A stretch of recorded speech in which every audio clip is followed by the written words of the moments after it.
इन महारानी को देखो, कितनी चैन की नींद सो रही है, वो भी मेरी नींद हराम करके। अरे मेरे तो ना खाने का ठीक है ना पीने का ठीक है, इनसे रोटी क्या बोल दी, इन्होंने तो मुझे जली रोटी दे दी। मैं जली रोटी खाऊंगी, इनकी नींद ना मैं हराम करती हूँ। इन्होंने नाक में दम करके रखा हुआ है।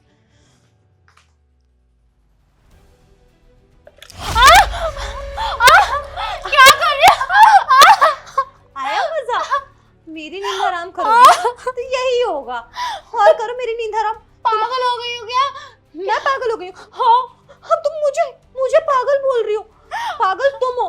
अरे तुम्हारी एक ननद इकलौती, उसका खाने का ख्याल नहीं रख सकती। मुझे कब क्या चाहिए होता है तुम्हें ये नहीं पता होता। हाँ, मम्मी पापा के जाने के बाद मेरा कोई ख्याल ही रखने वाला नहीं है। और आप भाभी नहीं, दुश्मन आई हो, मेरी दुश्मन। अब तो चाहती हो ना मैं इस घर में ना रहूं, तभी तो मेरे मेरे नाक में दम कर रखा है कि मैं घर छोड़ के चली जाऊं। दीदी ऐसे क्यों बोल रही हो? मैंने खाना दिया तो था, लेकिन आपने खाना नहीं खाया और वो ढक कर भी नहीं रखा आपने मेरी खाना। गलती है, मेरी वजह से खाना खराब हुआ। आप ये कहना चाहती है ना? अरे इस घर में मुझे कोई प्यार ही नहीं करता, कोई मुझे पसंद ही नहीं करता, इसलिए तो आप भी यही चाहती है ना मैं घर छोड़ के चली जाऊं। इसलिए तरह तरह के पैतरे आजमाती है, साजिश करती है आप, साजिश मेरे खिलाफ। मुझे अच्छे से पता है, मुझे नहीं रहना इस घर में। अरे दीदी क्या हो गया इनको? हाँ तुम्हें जरा से भी मैनर्स नहीं है। अरे तुम्हें मेरी हाइजीन की परवाह ही नहीं है। हम ये गंदा पोछा तुम मुझ पे लगा रही हो। अरे मुंह पे ही लगा दो ना मेरे, मुझे पता है तुम मेरी खूबसूरती से जलती हो ना, इस वजह से तुम मुझे गंदा कर रही हो। अरे मुझे अच्छे से पता है इस घर में मुझसे सबको प्रॉब्लम है, सभी कुछ न कुछ करते रहते हैं। तुम्हें पता था मैं यहाँ बैठी हूँ, इसीलिए यहीं पे पोछा लगाने आई ना, है ना? और तुम साइड में हो जाओ, मुझे पोंछा लगाने दो। मैं नहीं हट रही। तुम कितनी ढीठ हो ना अंकिता। तुम लेके जाओ पोछा अपना। तुम बड़ी हो चुकी हो, बच्ची नहीं हो तुम अंकिता। मतलब फिर से सबको प्रॉब्लम है, कहीं जीने ही नहीं देना मुझे। आदत से मजबूर हो तुम।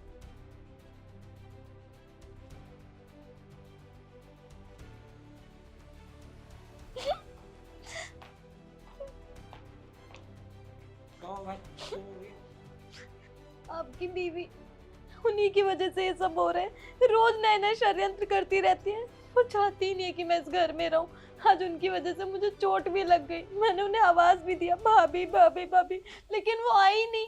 क्या बात कर रही है? उसने क्या करा तेरे साथ? जानबूझ के पहले तो वो यहाँ गीला पोछा लगा के गई कि मैं गिरूं।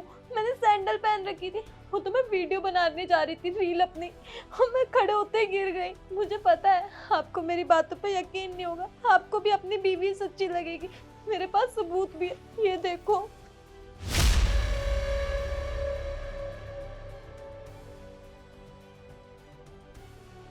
ये देखो मेरे हाथ की उंगली भी कैसे जल गई है। भाभी ने गर्म पानी गिरा दिया था मुझ पे।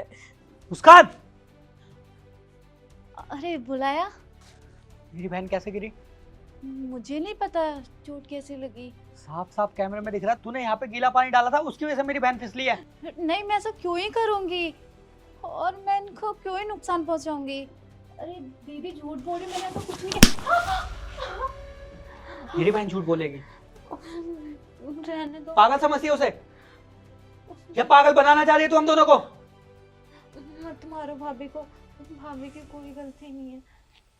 इसकी कोई गलती नहीं है, इसने तेरे को गिरा दिया, तेरी उंगली जला दी और ऊपर से कह रही है कि तू झूठ बोल रही है। भैया भाभी को कुछ मत बोलो, शायद वो मुझसे नाराज है, इसलिए वो सब मेरे साथ कर रही है ये, वरना ये दिल की बुरी नहीं है।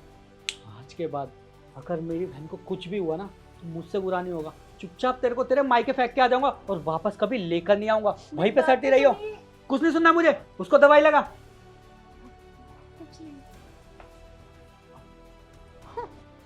मिल गई तसल्ली, मिल लिया कलेजे को ठंडक। इस घर में जब से आई हूँ तब से तुम्हारे भैया ने मुझ पे हाथ नहीं उठाया। हाथ उठाने की छोड़ो, कभी डांटा नहीं इन्होंने। अगर इतनी प्रॉब्लम है ना मुझसे तो मैं चली जाती हूँ घर छोड़ के। और लो मुझसे पंगे? मैंने बोला था मुझसे पंगे लोग? और लो मुझसे पंगे? मैंने थोड़ी ना बोलता कि मुझसे पंगे लो। अब जैसा करोगी वैसा भुगतोगी, मेरी क्या गलती है?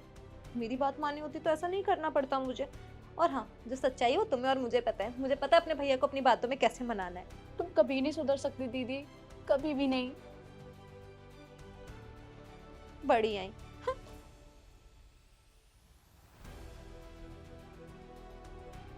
बात है, आज तो पूरे घर में सन्नाटा छाया हुआ है। जले पे नमक छिड़कने आ गई, इन्हीं की कमी थी। अरे मैं क्यों ही छिड़कूंगी नमक। और वैसे भी ये दिन ना पहली बार आया है मेरे लाइफ में। मैं तो चाहती हूँ मैं सोसाइटी में है ना लड्डू बांटूँ। मैं आज इतनी खुश हूँ क्योंकि आज जैसा दिन कभी आया नहीं है। मुझे ना कोई बात नहीं करनी है, जाओ यहाँ से, मेरा मूड खराब है। क्या हुआ है बताओ। मैं क्यों बताऊँ? कौन सा तुम मेरी मदद कर दोगी? हाँ सही बात है, मैं कौन सी तुम्हारी मदद करूँगी। अच्छा सुनो, तुम्हारे पास 20,000 रुपये पड़े हैं क्या? है तो मुझसे बात करो, वरना रहने दो। 20,000? पागल हो क्या? कल ही तो तुम्हारे भैया ने तुम्हें पैसे दिए थे। 2 दिन बाद ना कॉलेज की फीस भरने का लास्ट डे है, और जब भैया ने पैसे दिए थे वो मैंने दोस्तों के साथ पार्टी करने में ख़त्म कर दिए। क्या तुम हाँ, पागल हो क्या? 20,000 रुपये मांग रही हो, कोई 20 रुपये नहीं मांग रही हो तुम। मुझे पता था तुम मेरी मदद नहीं कर सकती, जाओ यहाँ से, मैं खुद ही देख लूँगी। वैसे भी आज बहुत मुश्किल से मौका मिला है तुम्हारी शिकायत करने का तुम्हारे भैया से। मुझे पता है तुम मेरे से जलती हो। हाँ जल्दी तो मैं बहुत हूँ उनकी तरफ से, क्योंकि आपको जलाती हूँ, आपको खाना भी टाइम से नहीं देती हूँ, है ना। जा रही तुम हूँ। पैसों की मदद कर सकती हो तो मुझसे बात करो, नहीं कर सकती हो तो जाओ यहाँ से, मुझे गुस्सा मत दिलाओ। हाँ हाँ जा रही हूँ, मुझे कोई शौक नहीं तुमसे बात करने का। मुझे पता ही था, ये है ही दूसरों की भाभीयों की तरह, जो अपनी ननद से जलती रहती है। उन्हें हमेशा प्रॉब्लम रहती है मुझसे, मेरी तकलीफ कभी समझ ही नहीं सकती। मम्मी होती ना तो मुझे कभी कोई दिक्कत ही नहीं होती।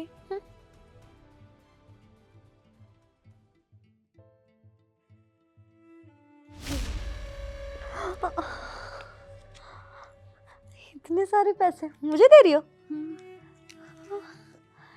Thank you. हाँ, वैसे तुम इतनी बुरी भी नहीं हो, बस ऐसे ही मेरे काम आती हो, मैं तुम्हें परेशान नहीं करूँगी, मेरी मदद करती रहना। जी नहीं, अगर तुम्हारी हर बार ऐसी मदद करती रहूंगी तो तुम्हें अपनी गलती का एहसास कैसे होगा। और अ- वैसे भी जैसे भी हो ननद हो मेरी। अच्छा ये बताओ, तुम्हारे पास इतने पैसे कहाँ से आए? तुम्हारे भैया की जो पॉकेट है ना वही मारती रहती हूँ। हाँ, तुम भी भैया की जेब से चोरी करती हो? मैं भी, सेम टू सेम। उनको पता भी नहीं चलता। कपड़े धोने आते हो तो मैं चेक करती हूँ, उनको पता नहीं होता कि उनके पॉकेट में कितने पैसे डले हुए हैं, मैं रख लेती हूँ। और शादी से यही करती आ रही हूँ मैं। अच्छा जी, हाँ जी। मतलब बीवी नंबर 1 सुना था, अब चोरनी नंबर 1 भी सुन लिया। कुछ कहा? नहीं, एंजॉय करो। Thank you. हाँ, वैसे कुछ भी कहो, मेरे काम तो आ गई, लेकिन एक चीज सच है, ये भाभी नहीं, इरिटेटिंग पर्सन है, कितना इरिटेट करती रहती है। लेकिन मुझे क्या है, मेरे पैसों का भी इंतजाम हो गया और भैया को भी नहीं पता चलेगा।